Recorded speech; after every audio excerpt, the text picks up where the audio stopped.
India European union తో కలిసి mother of all deals ని సైన్ చేసింది. ఇలా నేను చెప్తున్నది కాదు, స్వయాన యూరోపియన్ యూనియన్ ప్రెసిడెంటే ఇలా చెప్పారు. We delivered the mother of all deals. అసలు ఏంటిది ఇది అంటే India European union free trade agreement. First మనం ఈ లైన్ ని డిసైడ్ చేద్దాం. ఇండియా యూరోపియన్ యూనియన్ తో, యూరోపియన్ యూనియన్ అంటే దాదాపుగా 27 దేశాలు ఉంటాయి. దాంట్లో పెద్ద దేశాలైన జర్మనీ, స్పెయిన్, దాదాపుగా 27 దేశాలు కలిసి ఒక యూరోపియన్ యూనియన్ గా ఏర్పడ్డాయి. ఇప్పుడు ఆ యూరోపియన్ యూనియన్ మన ఇండియాతో కలిసి ఫ్రీ ట్రేడ్ అగ్రిమెంట్ ని చేసుకోవడం జరిగింది. అసలు ఈ ఫ్రీ ట్రేడ్ అగ్రిమెంట్ అంటే ఏంటి? ఒక దేశంలోని వస్తువులు ఈజీగా ఇంకొక దేశంలో దొరకడం, అలా దొరికినప్పుడు అక్కడున్న కస్టమర్లు దాన్ని చాలా తక్కువ ధరకి ఈజీగా పర్చేస్ చేసినప్పుడు దాన్ని అమ్మిన దేశం దాని నుంచి లాభం పొందుతాడు. ఎందుకు ఈ అగ్రిమెంట్కి ఇంత హడావుడి నడుస్తుంది అంటే దానికి కారణం, ఈ మధ్య కాలంలో ట్రంప్ ఏ దేశం మీద పడితే ఆ దేశం మీద టారిఫ్లు వేస్తూ వెళ్ళిండు.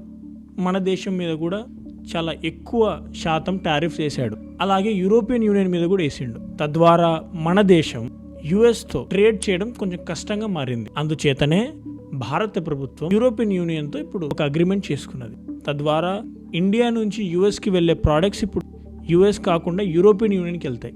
తద్వారా యుఎస్లో రావాల్సిన రేట్ మనకు రాలేదు కాబట్టి యూరోపియన్ యూనియన్లో వస్తాయి. మరి యూరోపియన్ యూనియన్ ఎందుకు చేస్తుందంటే అమెరికా యొక్క డిపెండెన్స్ తగ్గించాలనే కారణంగా, అంతే.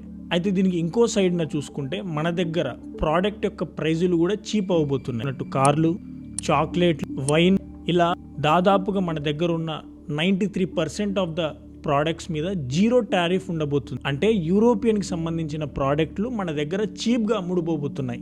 అయితే మన దగ్గర ఉత్పత్తి చేసి యూరోపియన్ యూనియన్కి ఎక్స్పోర్ట్ చేస్తున్న ప్రోడక్ట్స్ అయిన బట్టలు, సీ ఫుడ్, కెమికల్స్, టాయ్స్ మరియు ఎలక్ట్రికల్ ఎక్విప్మెంట్ల మీద దాదాపుగా 0% టారిఫ్స్ ఉంచబోతుంది యూరోపియన్ యూనియన్ కూడా. తద్వారా మన యొక్క ప్రోడక్ట్స్ కూడా యూరోపియన్ మార్కెట్లలో చీప్గా దొరకబోతుంది. అందుచేత అక్కడున్న ప్రజలు దాన్ని ఎక్కువగా కొంటారు. అయితే ఇప్పుడు ప్రస్తుతం మన యూరోపియన్ యూనియన్ నుంచి ఇండియా ఇంపోర్ట్ చేసుకున్న కార్ల మీద దాదాపుగా 110% టారిఫ్ వేస్తుంది.